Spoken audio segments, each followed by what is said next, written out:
अर्थात योगायोगाने तुमची माझी ग्रंथिका झाली. तुमच्या वयाचा महाशब्द तुमच्या जयाशी मंगळ आशीर्वादात समाधान झालो. पण माझ्या मनात असणारी कामाची शंका, या शंकेचं निराकरण आपण कराल यात शंका नाही. अयोध्येत अराजकता निर्माण झाली. अर्थात अयोध्येत खरापण आजपर्यंत प्रत्येक नागरिक सुखी समाधानी जीवन जगत होता. आणि असं असताना आमच्या नेत्रासमोर दिसणारी एक अघटित घटना, ती अघटित घटना कोणती असेल तर रक्ताक्षी नावाची एक स्त्री. ही स्त्री आमच्या राज्यातील लहान बालकांना आपल्या भक्षस्थानी पाडून त्या लहान बालकांना घरात जगसौख्यापासून नष्ट करत त्यांचं रक्त पीत होती. अर्थात नेत्रासमोर घडणारी घटना ही मला अनुचित वाटली. त्या रक्ताक्षीला मी प्रतिकार केला आणि खऱ्यापणा युद्धातून पलायन करून ती रक्ताक्षी खऱ्यापणा या लंकेपर्यंत आली. तिच्या पावलावर पाऊल ठेवून इथपर्यंत आलो आणि तुमची माझी ग्रंथिका झाली. माझी आपल्याला विनंती, ती रक्ताक्षी हिला आपण पाहिलात का? किंबहुना ती तुमच्या सोबत समवेत आहे का? रक्ताक्षी नामक स्त्री म्हणे अयोध्येच्या पुण्यमे शैत्वात गेली आणि कोवळ्या कोवळ्या बालकांचं रक्त प्राशन करते. अशा रक्ताशी स्त्रीला ठेचून ठार मारायलाच हवी. कारण विषारी सर्प दुसऱ्याला उपद्रव करण्यापूर्वी ठेचायला हवी.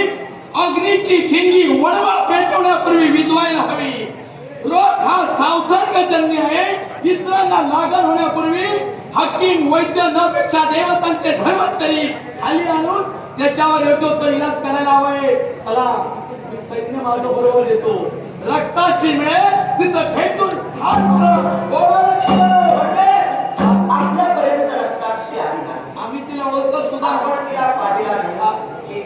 आपलं सैन्य आमच्या बरोबर देण्यासाठी आपण जी खऱ्यापण आमच्या कार्यात खऱ्यापण आपला सक्रिय सहभाग दाखवला त्याबद्दल आपले मनपूर्वक आभार. पण ती जर इथपर्यंत आली नसेल तर अधिक आम्ही तर थांबणार नाही. कारण त्या रक्ताक्षीचा शेवट झाल्याशिवाय माझ्या मनाला स्थिरता नाही. अर्थात अनेक बालकांच्या भक्षस्थानी पडण्यापूर्वी त्या रक्ताक्षीला मी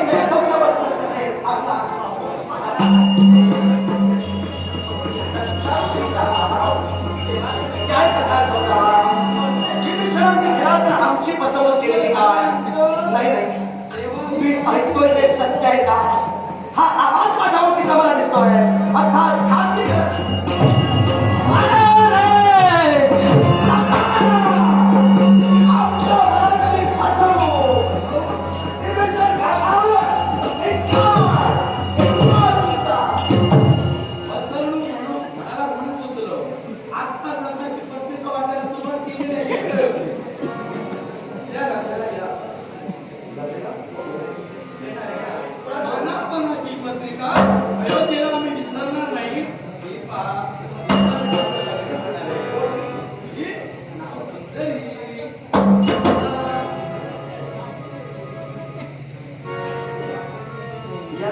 कधीपासून व्हायला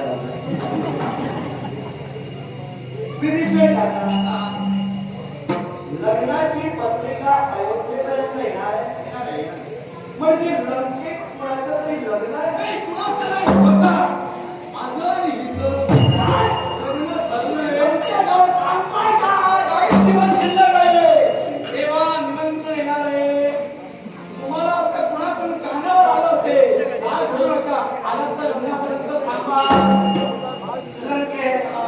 काय करताय? काय बोलताय? आमची फसवणूक करताय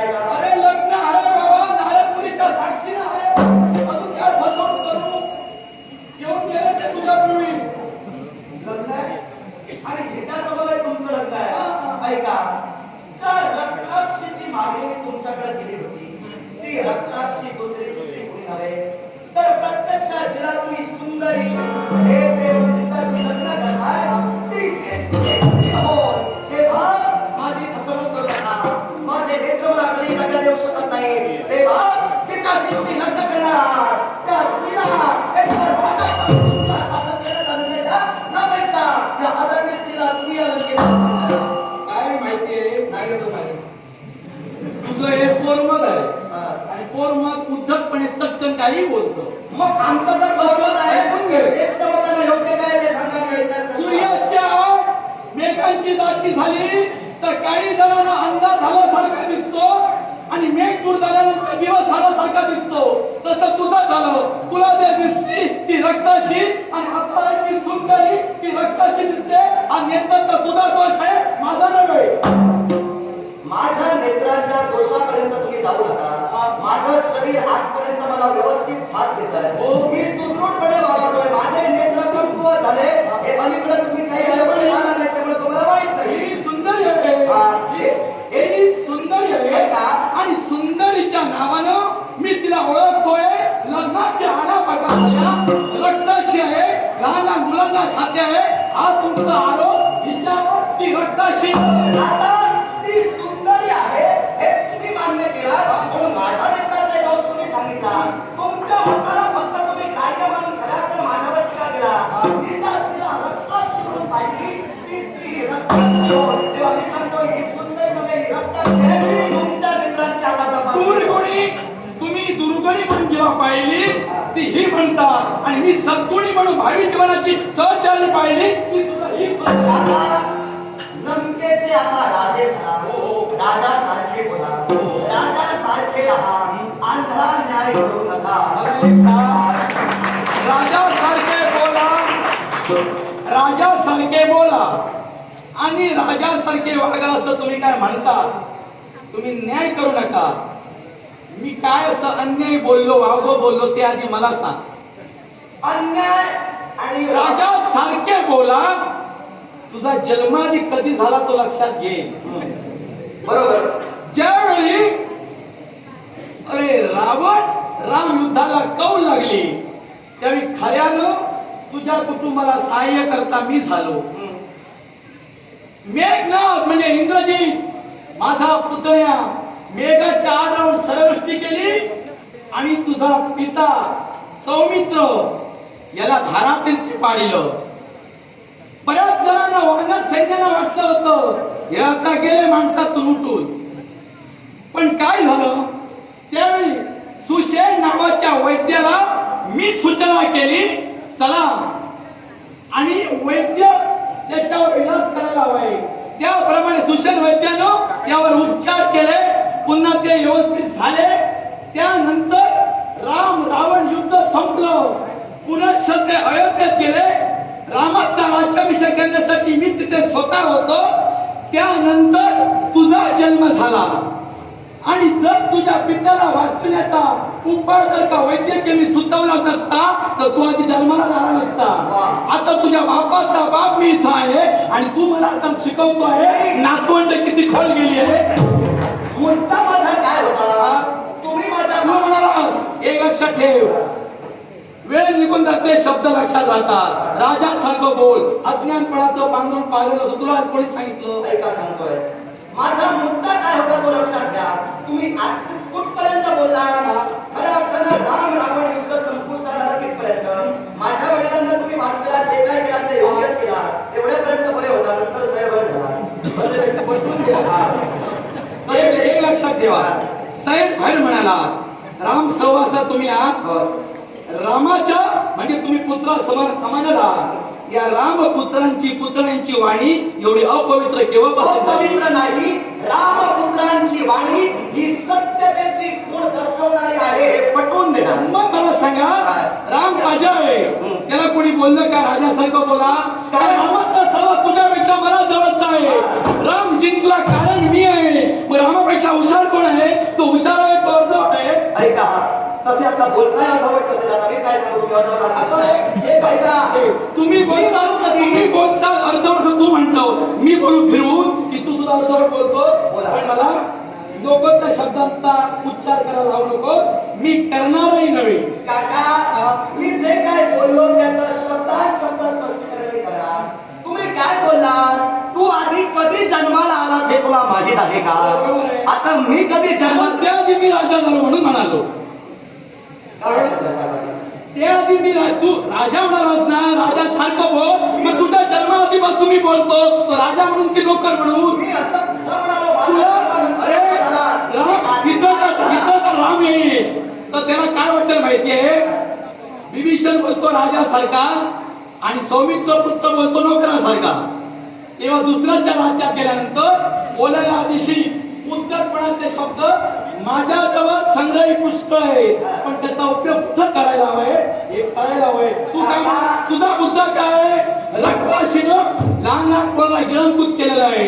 मी म्हणाले सुंदरी आहे, आता काय चुकलं? मला सुंदरी म्हणून परिचित आहे. तू सांगशील अनेक नावं मी मान्य करू, पण तुम्ही तिला सुंदरी म्हणून मान्य केला, तुम्ही जी प्राप्त परिस्थिती अनुभवला त्यावर तुम्ही विश्वास ठेवला.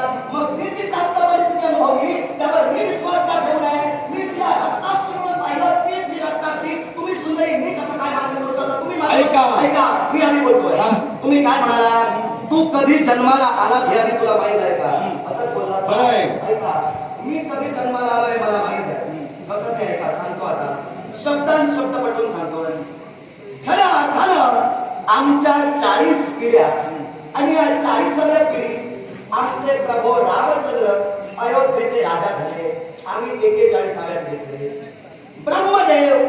ब्रह्मदेवांचा पुत्र मरीची, मरीचीचा पुत्र कश्यप, कश्यपचा पुत्र विवस्वान, विवस्वानचा पुत्र वैवस्वत मनु, वैवस्वत मनुचा पुत्र इक्ष्वाकु, इक्ष्वाकुचा पुत्र कुक्षी, कुक्षीचा पुत्र विकुक्षी, विकुक्षीचा पुत्र बाण, बाणचा पुत्र अनरण्य, अनरण्यचा पुत्र पृथु, पृथुचा पुत्र त्रिशंकू, त्रिशंकूचा पुत्र धुंदुमार, धुंदुमारचा पुत्र यवनाश्व, यवनाश्वचा पुत्र मांधाता, मांधाताचा पुत्र सुसंधी, सुसंधीचा पुत्र ध्रुवसंधी, ध्रुवसंधीचा पुत्र भरत, भरतचा पुत्र असित, असितचा पुत्र सगर, सगरचा पुत्र असमंजस, असमंजसचा पुत्र अंशुमान, अंशुमानचा पुत्र दिलीप, दिलीपचा पुत्र भगीरथ, भगीरथचा पुत्र ककुत्स, ककुत्सचा पुत्र रघु, रघुचा पुत्र प्रवृद्ध, प्रवृद्धचा पुत्र शंखन, शंखनचा पुत्र अग्निवर्ण, अग्निवर्णचा पुत्र सुदर्शन,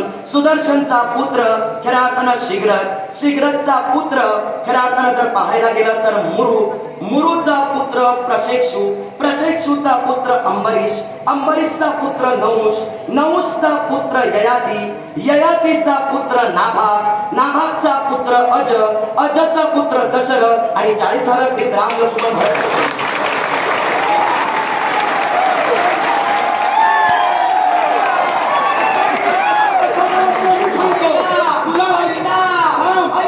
तुझ्या घरच्या मंडळींची चौकशी केली नाही.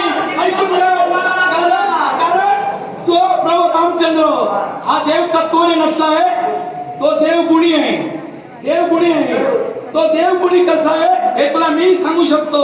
किती सांगितली?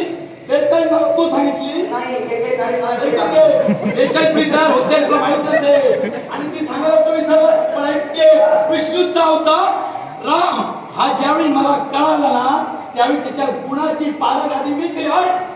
तुझ्यापेक्षाही मला माझा प्रयत्न सांगतो. त्यावेळी गुणांची पारख आधी केली.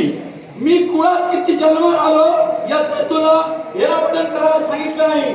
सत्य, शौच, दया, शांती, त्याग, संतोष, आदर, शम, दम, तप, साम्य, शितिक्षा, उपरती, शूर्तम, ज्ञानम, विरक्ती, ऐश्वर्य, शौर्य, पर्ण, विलासित, केतुमान, जिज्ञासु, परंतु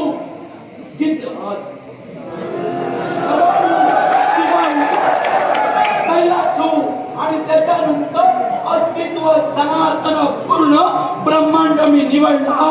त्या गुणाचं वर्णन ज्यावेळी देवानं केलं ते आत्महत्या झाली राहिलं. तेव्हा तुझ्या पिढ्या खपते. आपण खूप अट्टास करतो इतरांपेक्षा आपलं वर्चस्व प्रस्थापित करण्याचा. तुम्ही काय बोलला? आधी सांगितले नाही. तू बोलायला सुरुवात केला. मी ठरवून आलो नाही तेव्हा तू ठरवून आला हे सांगायला हवंय. पण न ठरवता एवढं सांगणं तुझा पुरं आहे बाबा. कळलं का? काका ऐका, मला काय म्हणायचं होतं? काय ते बोल. तुला जे काय बोलायचं ते बोल. काका तुम्ही काय म्हणाला होता? तू कधी जन्माला आलास हे तुला माहीत आहे का? मला माहीत होतं. या तुमच्या प्रश्नाचं खंडन करण्यासाठी मी बोललो. मला माहीत होतं, माझं पाठ होतं वगैरे जे काय तुम्ही सांगताय ते मी आपण म्हणून सांगितलं नाही. पण हे जे काही तुम्ही सांगितलं त्याचा संबंधच नव्हता. ऐका ऐका ऐका आम्हाला देव काम आणि सारखं बोल. त्या राजाचा आदर्श मी घेणार होतो आणि त्यानंतर मला राज्याकडून तो राज्याभिषेक बसला. पण जगात राजा तो होता, या गुणात मी ओळखला तेव्हा मी राजाला हे सांगायचो. असं तर तुम्ही सांगा. त्याच्या तुझे बेटे झाले ना, कुणाला माहित नव्हतं तो किती गुणाने नटला तो. ऐका. ते माहित होतं का सांग. आता तुम्ही काय सांगता? जर राघवाचे गुण तुम्ही घेतलात म्हणजे आमच्या काकांचे गुण घेतला आणि आमच्या काकांचा सहवासा पाहिला म्हणून तुम्ही जर हे सगळं सांगत असाल तर मी तरी असं म्हणतोय त्याच आमच्या काकांचे शब्द तुम्ही पाहिजे पूर्वी असे काय? ऐका. ज्यावेळी आमच्या कुळातील एक राजकर्ते म्हणजे इक्ष्वाकू, आता मी बोलून मोकळे झालो होतो, या इक्ष्वाकू राजांना विश्वकर्म्यांना निर्माण केलेली श्रीरंगधराची मूर्ती ही ब्रह्मदेवांकडून त्यांना मिळाली होती. अर्थात ही मूर्ती त्यांनी इक्ष्वाकू राजांना दिली आणि ती मूर्ती आमच्या अयोध्येत इक्ष्वाकू राजांपासून खऱ्या अर्थानं प्रतिष्ठापना करून तिथं होती. आमच्या अयोध्येतील प्रत्येक राजा, प्रत्येक राजवंश हा त्या मूर्तीचे पुढे नतमस्तक झाल्याशिवाय आपल्या कार्यकारिणीला सुरुवात करत नव्हता. पण राम रावण युद्धात आपण आम्हाला अनमोल सहकार्य केला, त्याबद्दल तुमचे आम्ही ऋण घेऊ शकत नाही. मान्य करतोय मी.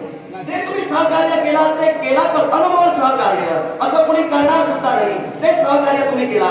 अर्थात ज्यावेळी राम राज्याभिषेक होत होता त्यावेळी त्या राज्याभिषेकाला तुम्ही मोठ्या उत्साहाने आला. त्यावेळी ती श्रीरंगधराची मूर्ती तुम्ही तुमच्या नेत्राला पाहिला. तुमच्या मनात इच्छा निर्माण झाली की ही श्रीरंगधराची मूर्ती आपण आपल्या लंकेत न्यावी. बरोबर? तुम्ही जे आमच्यावर उपकार केला होता त्या उपकाराची परतफेड म्हणून ही श्रीरंगधराच्या मूर्तीची मागणी आमच्या काकांकडे म्हणजे राघवांकडे तुम्ही केला आणि राघवांनी आमच्या काकांनी ती मूर्ती मोठ्या आनंदाने तुमच्याकडे दिली होती ना. मग तुम्ही ती मूर्ती घेतला आणि तुमच्या लंकेच्या दिशेला म्हणजे दक्षिण दिशेला प्रवास करण्यासाठी गेला. पण ब्राह्मणांचा नियम बोलतोय, एक ब्राह्मण आपल्या नियमावलीला कधी बाधा देत नाही. अर्थात जात असताना माध्यान्ह समयाला तुमची स्नान संध्या करण्याची वेळ झाली तेव्हा त्या कावेरी नदीकडे तुम्ही थांबला. कावेरी नदीतील एका बेटाकडं ती श्रीरंगधराची मूर्ती तुम्ही ठेवला. स्नान करण्यासाठी आत गेला, स्नान केला, बाहेर आला, पुनश्च मूर्ती उचलण्यासाठी तुम्ही गेला त्यावेळी ती मूर्ती त्या बेटातून आलेला. ज्यावेळी आमच्या राघवाने तुमच्याकडे ती मूर्ती दिली होती त्यावेळी तुम्हाला सूचित केलं होतं की ही मूर्ती लंकेतच नेऊन तुम्ही पुजावी. मग ती मूर्ती तिथून हलली नाही.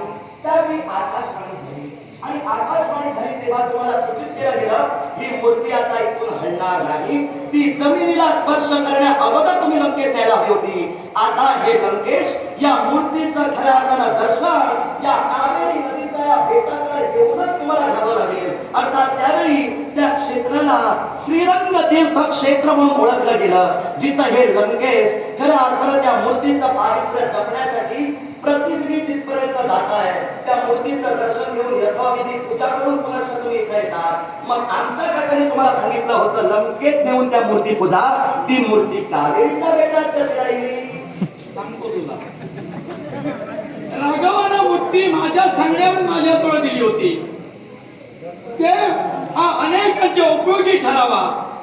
कारण लंकेत गेल्यानंतर राक्षसी कुळ हैगोस माझा होता.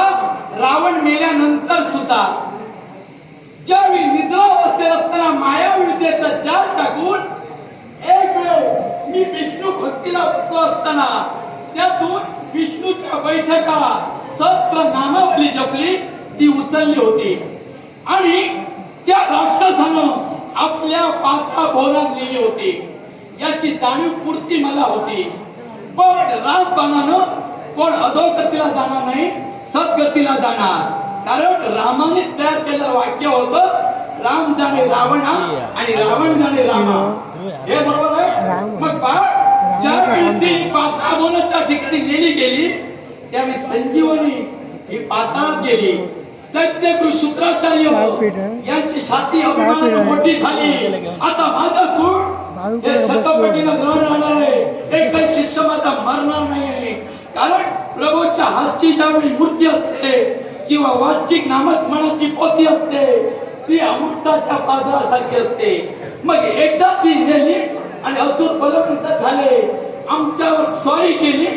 ते होताना पण ठाण्यात ऐकले तेव्हा मी दूर राहिलो त्यावेळची प्रसंगाची आठवण झाली तुझा प्रवास जात असताना सारथीला मी सांगितलं गोदावरीच्या त्याच्या आधी 2 मिनिटे ओलांडून पुढे आलो गोदावरी स्नान करण्यासाठी सारे तर उतरलो ज्यावेळी मी तो हात बुडालो त्यावेळी साक्षात्कार झाला शेषाचा झाला आणि त्या शेष साक्षात्कारावरून मला कळालं शेषाचं शयन हे रिक्त दिसत आहे मग ते भरणार कधी तर विष्णूमय म्हणजे तुम्ही आता म्हणाला श्रीरंगाच्या मूर्तीनं म्हणून मूळ स्वरूपातला राम विष्णू अयोध्येत आहे पण मूर्ती स्वरूपातला राम त्या शेषावर बसवत लागला या तुला माझं माझ्या प्रश्नाचं उत्तर हे नव्हतं मला काय सूचित करायचं होतं जिथं माझ्या काकांनी तुम्हाला सांगितलं होतं लंकेपर्यंत घेऊन जा ती मूर्ती तुम्ही अर्धावर ठेवा म्हणजे त्या ठिकाणी राजाचे रागावाचे शब्द पायदळी तुटले गेले तेव्हा माझा हट्ट एकच आहे तिला मी रक्ताक्षी म्हणून पाहिली ती रक्ताक्षी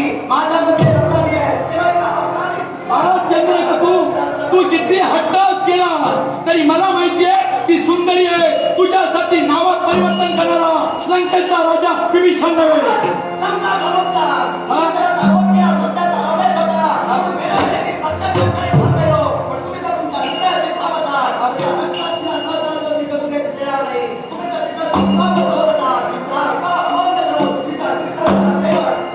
आज तुझा हट्टास आहे कारण घोडारी पत्नी ही दुसऱ्याला मारावं स्वतःचं वैरत्व ओढून घेऊ नको त्या लंकेचा राजा आहे तिची घोडारी पत्नी ही साम्राज्ञी असते आणि राजा हा बाबा समान घोडारी पत्नी आई समान असते मुलांना आईवर शस्त्र चालवावं मी राजांचा विचार निश्चितच केला असता पण माझ्या नजरेची स्त्री अपराधी ठरली माझे नेत्र मला कधी फसवू शकणार नाही आता मी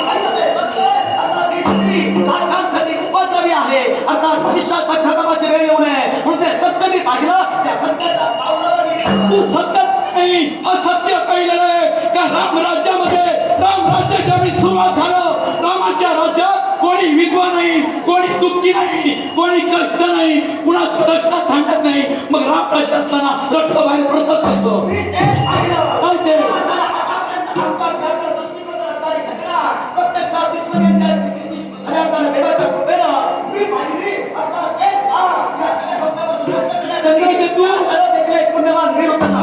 अरे राम राज्य हे राम राज्य म्हणजे सुखाचं राज्य आहे सुखाच्या राज्यात दुःख आलं कसं सुखाच्या राज्यात दुःख आलं कसं हे नियतीला नाही अर्थात ते तिथं आलं नियतीला ते माझ्या दृष्टिक्षेपात आणून दिलं अर्थात खराब हे पाप नष्ट करणं माझा तू अयोध्येच्या सीमेवर चतुरंग म्हणजे सेना पक्ष ठेवला सीमा रक्षण करणारे होय ना हनुमंत मारुती सुग्रीव अंग हे काय करत होते काय झोपा गेले होते आता त्यांच्याकडे उत्तर द्या. का तू कुठे होतास तेव्हा ऐका मी काय म्हणालो माझ्याकडे ज्यावेळी ही घटना समजली आधी मी हिला रक्ताक्षी जिथं पाहिली त्यावेळी ती घराच्या आमच्या राष्ट्रवेशीकडं अयोध्येतल्या एका बालकाला घेऊन त्याचं रक्त पीत होती हे जे मी पाहिलं ते सत्य सत्य म्हणून कोकणून तिथं सांगतोय तिथं माझ्या मनातली खरा भावना ही सत्याचीच आहे तेव्हा मी जे सत्य पाहिलं त्यावर माझा विश्वास आहे अर्थात अवकाश एका हनुमंत किंबहुना तुम्ही जे सांगितलं ते खऱ्या अयोध्येची जी प्रधानमंत्री आहे किंबहुना अयोध्येचे जे संरक्षक प्रबोध आहे आपली जबाबदारी घोषित आहे काय करतोय किंवा काय करतोय ह्याला मला माहित नाही त्याच्याशिवाय दुसऱ्याकडे सांगू शकत नाही तुझं बघतो हे लक्षात ठे तिथे काही बघू नकोस रक्षण करणार इथे उभं आहे हे लक्षात ठेव तिची काय जादू आहे तुला काय कळणार अरे जादू करण्यासाठी जादू कशाच विचारायचे होते जादूगराची जादू उघड्यात पाहिजे असते सांगतो उघड्या डोळ्याने पाहिली जादू मला काय आवडली नाही जगासाठी उपद्रवी असणारी ही उपद्रवी जादू नष्ट करण्यासाठी आलोय मी काय कळणार नाही मानव देवा सांगा तिच्या अंगात कला किती कला दाखविणार संपण्याचा ठेका तू हाती घेतलास हिच्या अंगी कला आहे ते दाखविणार काय ठेका संपण्याची संपण्याचा ह्या ठेका मी घेतला हो काय सांगतो कारण काय सांगतो अयोध्येतील प्रजाजनांना ही उपद्रवी ठरते अयोध्येतील लहान लहान बालक हे आपल्या हक्कासाठी पाळते अर्थात हा हक्क हा ठेका घेतला अरे म्हणूनच मी सांगितलं यापूर्वी राम राज्य हे सुरळीत राज्य आहे मग राम राज्य दुःख कसं राम राज्यात दुःख आलं हे तुमच्यामुळं अगर दुःख आलं ते वेळी संपलं आमचा धर्माचा धर्माला चालतो काय राम राज्य हे धर्माचं आम्ही स्थापन करून आलो आता तर अरिष्ट आहे तर तुम्ही उद्धट वाटतात. त्यामुळे असं पोरांनी उद्धट वागून अधर्म झालेला नाही. तिला बायको करायला निघालाय ना, ती उद्धट वागते आणि अधर्म करते हे लक्षात घ्या. अधर्म कोणी केला? अरे अधर्म माझ्या बायकोला होणाऱ्या बायकोचं अधर्म शोधू नको. तुझ्या कुळात आमच्या उद्धट पोरांना म्हणून आमचा अधर्म तुम्ही सोडू नका. तुमच्या बायकोला सांगितल्यावर तुम्हाला तुमचा अधर्म बाहेर काढा. व्हायचे मी सांभाळतो, रक्षण करणार आहे. तुमच्या सीमेचं रक्षण करणारे कोणतरी करते होते ना. तुम्ही सीमेच्या बाहेर का? तुम्ही सीमेच्या बाहेर का? कारण नियम घालून दिलेला आहे. राम राज्यात रक्षक ठेवलेलं आहे. चिरंजीव साक्षात वज्रलयी 11 रुद्र सखा हनुमंत आहे, सुग्रीव आहे, अंगद आहे, जामवंत आहे. मग तू बाहेर का? याला कारण सांगतो. तुम्ही दैवी तेजाचे आहात, म्हणजे तुम्ही ब्रह्म आहात. तुम्हाला तो वियोग झाला अयोध्येतून. ब्रह्माला वियोग कसा आणि वियोगात जाणार ते ब्रह्म कसे? त्याला कारण आहे. ब्रह्मला विश्वास अचळ बसलेला आहे. अर्थात अचळ ऐका. आई समजून पोहोचला आहे. कारण तू मनुष्य योनी जन्माला आलास. मनुष्य योनी जन्माला आलास.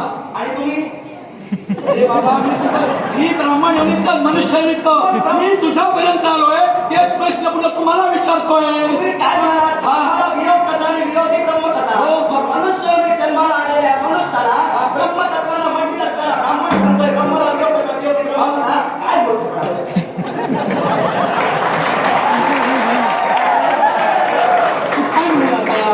तू जे काही बोलतोस ना ते नीट शुद्ध भानावर येऊन बोल. ब्रह्म सांगतो. ब्रह्माला वियोग कसा रे? ब्राह्मणच सांगणार आहे. तुम्ही सूर्यवंश कुले ना, पण क्षत्रिय आहे. क्षत्रियांना ब्राह्मण कशा समान आहे? क्षत्रियांना ब्राह्मणांनी आपल्या संरक्षणाचे चापवाट आम्हा क्षत्रियांच्या हाती दिले. अर्थात ब्राह्मण क्षत्रियांना पिता समान. पिता समान आहे. मग पिता समान मूर्खपणा आहे. आता पिता समान. अरे बाबा, मी काय म्हणालो? मी काय म्हणालो? झेपावलं नाही. मी काय म्हणालो? उद्धट शब्द माझ्याजवळ सुद्धा आहे. त्याचा कौल योग्यच लागेल. पण मी उद्धट शब्द मुखात घेणार नाही. राम सेवा झाला. ब्राह्मणांचे मंत्र हे आमच्या मुखात आहे. देवाधीनम जगत सर्व मंत्राधीनम दैवतम. ते मंत्र ब्राह्मणाधीन, ब्राह्मण क्षत्रियांना दैवतम. तुम्हाला दैवत आहे ना? मग मूर्खपणाचा कळस कसा काय बोलणार? सांगत बोलतो आम्ही. सांगू नका, मी सांगेन. तू म्हणाला तर सांग बोलतो म्हणून म्हणाला सांग. काही बोललो नाही. मी सांगतो ते काय म्हणा. तुम्हीच सांगा. मी सांगतो हे बोलतो. मी काय म्हणालो? तुम्ही छानच बोललात. देवाधीनम जगत सर्वम मंत्र अधीनम देवतम. ते मंत्र ब्राह्मणाधीनम ब्राह्मणो मम दैवतम. ब्राह्मणो मम दैवतम असं म्हटलंय कुणी? ब्राह्मण कोणाचं दैवत असं म्हटलंय कुणी? कुणी काय म्हणालो? शेतकऱ्यांना ब्राह्मण ही शब्दाचा वापर कसा केला तो आहे का ते ऐकत नाही. आणि त्याच्यामुळे तुझी घाई होते. मी काय म्हणालो? ब्राह्मण क्षत्रियांना दैवतम. मग मी मम दैवतम म्हटलं. मम म्हणजे स्वतः. कारण ब्राह्मणाच्या भाषेतलं नाही आहे कारण म्हणून ब्राह्मण तुला मूर्ख दिसतात. सांगितलं मी तुम्हाला. देवाधीनम जगत सर्वम मंत्र अधीनम देवता. ते मंत्र ब्राह्मणाधीनम ब्राह्मणो मम दैवता. ब्राह्मण आम्हाला देवसमान का आहे? कारण मंत्र तुमच्या अधीन आहे आणि मंत्र अधीन देव आहे. ते ब्राह्मणांच्या असल्यामुळे आम्हाला प्रयत्न केला. मग तुम्ही तर आम्हाला देवतांच्या जागी पुढच्या आहात. आम्ही तुम्हाला देवतांचं जर स्थान दिलं तर आता तुम्ही सांगताय माझी दृष्टी हे झाली ते झाली. मग ती रक्षक आहे हे तुम्ही जर तुमच्या देवतत्वाला लावू शकता नाही. कारण का? कारण तिला मी पत्नी मानली. त्याला किती तू खग्रास ग्रहण लाविलास म्हणून मी मान्य करणार नाही. मी पाहिलं का ती रक्त पिते? मी पाहिलं का? मग मी पाहिलं ते असत्य का? मी म्हणालो तुला तेच म्हणालो रक्तसिद्धी ही नव्हे सुंदरिती ही. मग मी म्हणतो सुंदरती ही नव्हे रक्तसिद्धी ही. मग तिथं हवी होती ती इथं कशी आली? तुम्हाला काय वाटतं? मी असं तो निरंतर करत म्हणून सांगतोय. काहीतरी घडलं म्हणून सांगतोय ना. हे बघ, माझं म्हणणं असं काय पण कसं सांगतोय? अंगरक्षण होते. मग अंगरक्षण तू बाहेर कसा काय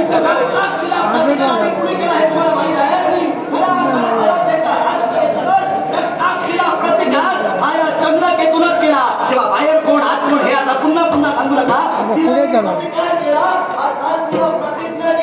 मी म्हणून गेली विचारायला. खरं अर्थात ती बोलून गेली, मी आता यापुढे काय करता येते पहा. अर्थात पुन्हा ही येईल, अयोध्येतील लहान मुलांना हक्कच पाडेल. मग आम्ही काय न्यायासाठी म्हणून तुला याआधी मी म्हणालो रामराज्य सुरळीत आहे का. पुन्हा तुला तिसऱ्या वेळा सांगतो तिथं रक्तपात झाला कसा हे तू सांगत नाही. नको तर मी विचारतो रामेश्वराचं, तू सांगतो सोमेश्वराचं.